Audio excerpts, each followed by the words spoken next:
Good morning साथियों Chhattisgarh pre BEd pre DElEd परीक्षा 2023 जिसके अंतर्गत हम शैक्षणिक अभिरुचि जिसमें क्लास 8 आज इस वीडियो में चर्चा करने वाले हैं। क्लास 8 के बाद में आपका शैक्षणिक अभिरुचि पूरी तरीके से समाप्त हो जाएगी, क्योंकि आज हम इस वीडियो में दो महत्वपूर्ण बिंदु लेने वाले हैं, महत्वपूर्ण टॉपिक लेने वाले हैं, जिसमें एक हम चर्चा करेंगे कक्ष की अंतःक्रिया, अर्थात बच्चों की कक्ष में अंतःक्रिया के परिणाम, और साथ ही साथ हम चर्चा करेंगे बच्चों को पढ़ाने के जो आधुनिक शिक्षण विधियां हैं, इस पर भी हम चर्चा इस वीडियो में करने वाले हैं। जो साथी प्री बीएड प्री डीएलएड की तैयारी कर रहे हैं वो बिल्कुल हमारे यूट्यूब चैनल के साथ जुड़े रहें साथियों, ताकि उनकी भी जो तैयारी है हमारे चैनल के माध्यम से बिल्कुल निःशुल्क हो सके। चलिए सीधे वीडियो पर आते हैं, बिल्कुल लेट नहीं करेंगे भाई।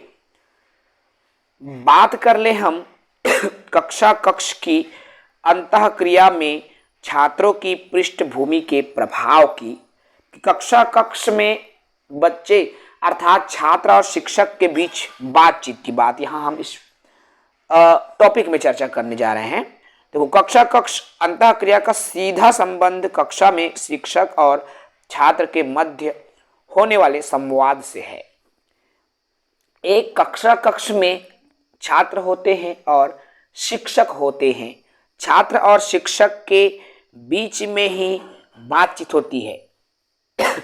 शिक्षक पढ़ाता है और छात्र पढ़ते हैं।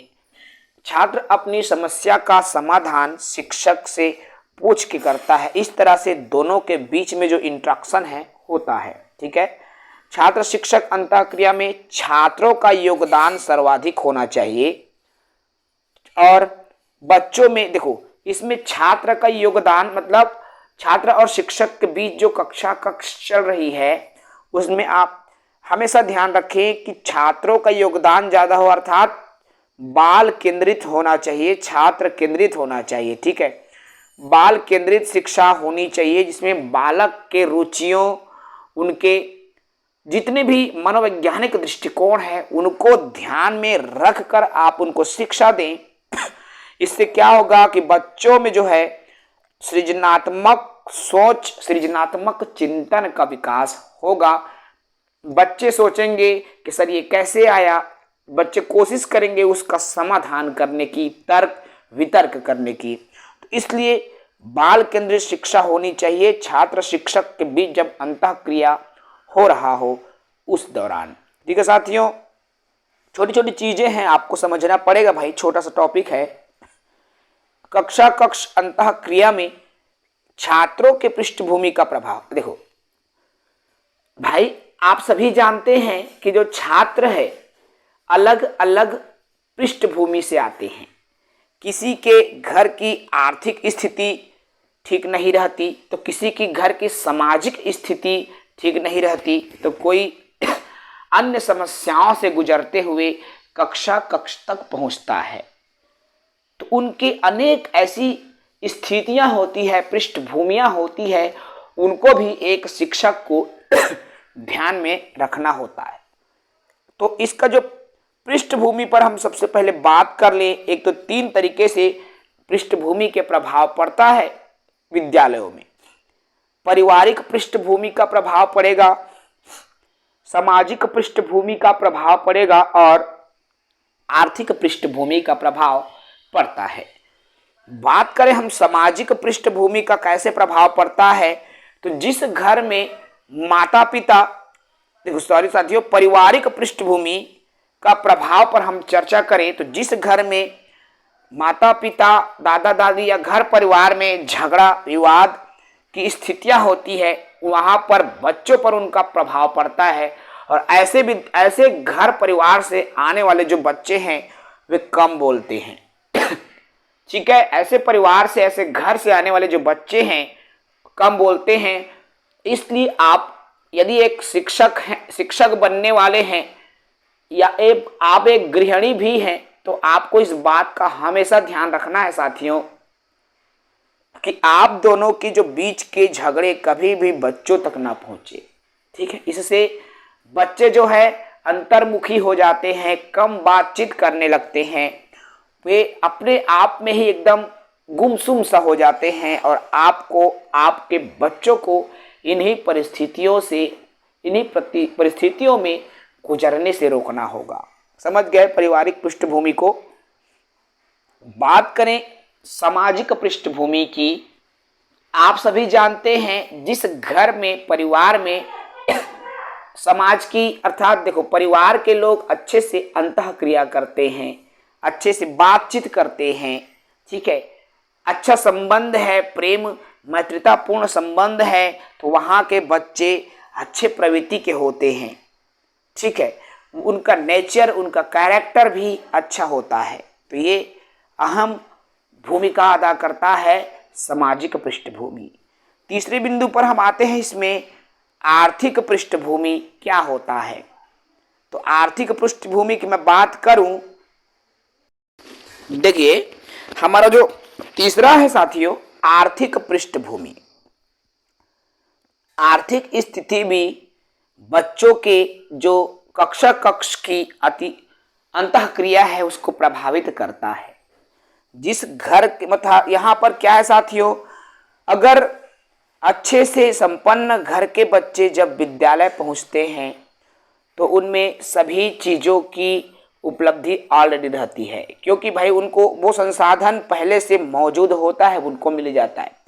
ऐसे बच्चों में निडरता का जो गुण है वो आपको देखने को मिलेगा। लेकिन जिस परिवार की आर्थिक स्थिति ठीक नहीं होती, ऐसे बच्चे संसाधन से दूर रहते हैं, विद्यालयों में आते हैं तो उनमें कॉन्फिडेंस की कमी देखने को मिलती है, ठीक है। इस तरह से कक्ष में जो बच्चों की पारिवारिक पृष्ठभूमि है उसका भी जो प्रभाव है अंतःक्रिया के दौरान पड़ता है। इन सभी बिंदुओं को ध्यान में रखकर एक टीचर को कक्ष में बच्चों को शिक्षा देना होता है। इसलिए बात आती है व्यक्तिगत भिन्नता की। प्रत्येक बच्चों में कुछ न कुछ भिन्नताएं पाई जाती है और उसी को ध्यान में रखकर एक शिक्षक को पढ़ाना भी होता है, ठीक है साथियों। ये टॉपिक समझ में आया है। अब अगला आते हैं हम आधुनिक शिक्षण विधियां, और यहाँ से आपका पूरा कंप्लीट हो जाएगा, ठीक है। आज का हमारा वीडियो अंतिम है। जो साथी नए होंगे चैनल को बिल्कुल सब्सक्राइब करेंगे भाई, और ऊपर के जितने भी वीडियो हमने बता दिया है सभी वीडियो को आप बिल्कुल जाके देख सकते हो। प्री बीएड 2023, प्री डीएलएड 2023 की पूरी तैयारी हम चैनल से करवा रहे हैं। आधुनिक शिक्षण विधियों की यहाँ पर बात हो रही है। इस विधि के अंतर्गत हम बात करेंगे इनकी क्या भूमिका होती है कक्ष में, शिक्षण विधि है क्या चीज, इनकी विशेषता, इनकी उपयोगिता, तमाम बिंदुओं पर हम चर्चा करने वाले हैं। सबसे पहले बात करें विभिन्न शिक्षण विधियों की, क्या क्या शिक्षण विधियां होती है।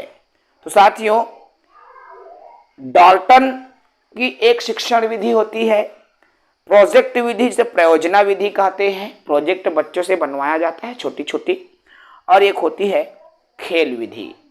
ये 3 मेथड्स होती है, इन्हीं पर हम बात करेंगे जो कि बच्चों को हम पढ़ाते हैं, ठीक है। सबसे पहले बात करें डाल्टन की शिक्षण विधियां होती क्या है।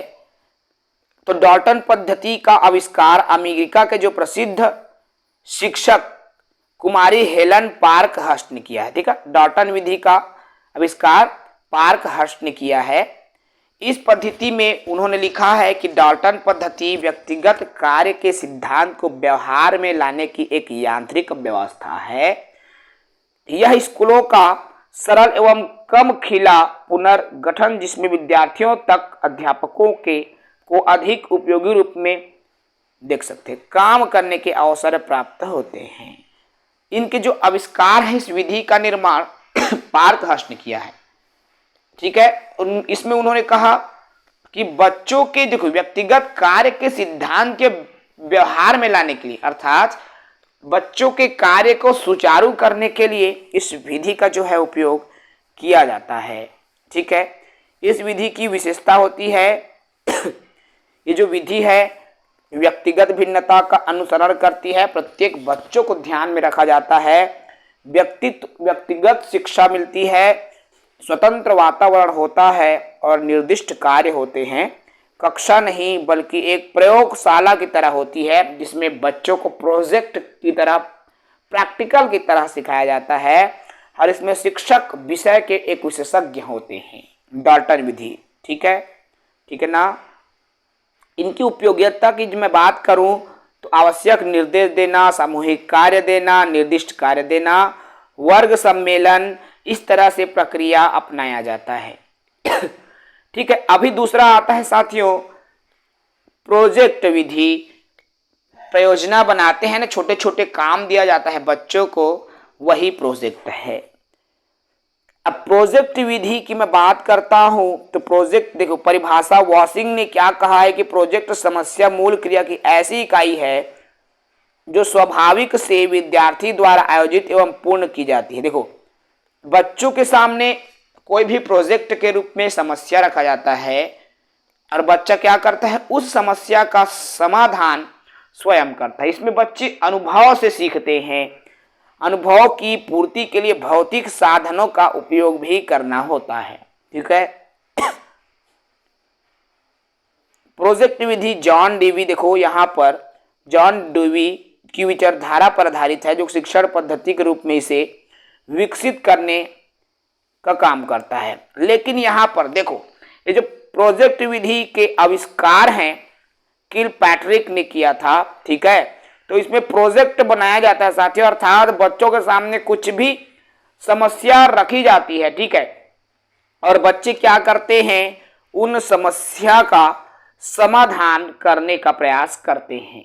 समाधान करने के वे भिन्न भिन्न तरीके अपनाते हैं। ठीक है। इनकी विशेषताएं भाई, सामाजिक जीवन की आवश्यकताओं की पूर्ति होती है, दूसरों से सहयोग लेते हैं, क्योंकि प्रोजेक्ट विधि में सभी बच्चों का होना जरूरी है भाई, इन्वॉल्व रहते हैं। ठीक है। तो काफी सारी इसमें विशेषताएं भी है, काफी अच्छी विधि है। चलिए अगला हम बात कर ले इनकी उपयोगिता। नाटक का चुनाव, भूमिका बांटना होता है कि आपको इस समस्या पे आपको जाना है, इसमें ये करना है। इस तरह से अनेकों प्रकार के इसमें रिपोर्ट भी बनाया जाता है, रिकॉर्ड भी रखते हैं। ठीक है। तीसरा आता है खेल विधि। नाम से स्पष्ट है भाई, खेल बोल दिए मतलब बच्चे तो पूरे रुचि लेने लगते हैं। गुरुजी बोलता है कि चलो बेटा आज खेल खेलेंगे, जबकि गुरुजी क्या कर रहा होता है, बच्चों को पढ़ा रहा होता है। तरीका खेल विधि से। अनेकों आजकल नए नए आधुनिक विधियां हैं, खेल विधियां बहुत ही कारगर है, क्योंकि साथियों आप सभी जानते हैं बच्चों की स्वाभाविक रुचि है खेलना, है ना। बच्चा काम करते करते जल्दी थक जाता है, पढ़ते पढ़ते जल्दी थक जाता है, लेकिन जब बच्चों को खेलने दिया जाए तो वो घंटों बीत जाता है, लेकिन उसे थकान का अनुभव तक नहीं होता। खेल विधि के जनक के रूप में कार्डवेल कुक को जाना जाता है। सरस और रोचकता, क्रियाशीलता के कारण खेल विधि निरंतर जो है लोकप्रिय होते जा रहा है, और खेल विधि से किसी भी प्रकरण को, किसी भी पाठ को विद्यार्थियों के लिए रोचक बनाया जा सकता है और बच्चों को उनमें इंटरेस्ट भी जगाया जाता है। इसलिए उन्हें खेल खेल में बहुत कुछ सिखाया जा सकता है। खेल विधि शिक्षा को विद्यार्थी केंद्र अर्थात बाल केंद्रित शिक्षा का नाम दिया जाता है। यह एक मनोवैज्ञानिक दृष्टिकोण पर आधारित होता है। इससे बच्चा बहुत कुछ सीखने लगता है। खेल विधि में अनेकों खेल खेले जाते हैं।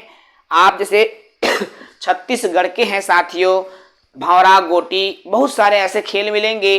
सांप सीढ़ी का खेल जिसमें गणितीय खेल सीखते हैं बच्चे, शुद्ध वाचन खेल, शब्द रचना खेल, प्रश्न उत्तर खेल, अक्षर विन्यास खेल, वाक्य रचना खेल, स्मृति परीक्षण खेल, अनेकों खेल होते हैं जो कि बालकों को खेलने दिया जाता है और बालकों में खेल खेल से सीखना हो जाता है। खेल में अध्यापकों को एक निर्णायक की भूमिका निभानी होती है। देखो, बच्चे खेलते हैं, शिक्षक का सिर्फ एक ही काम है, एम्पायर।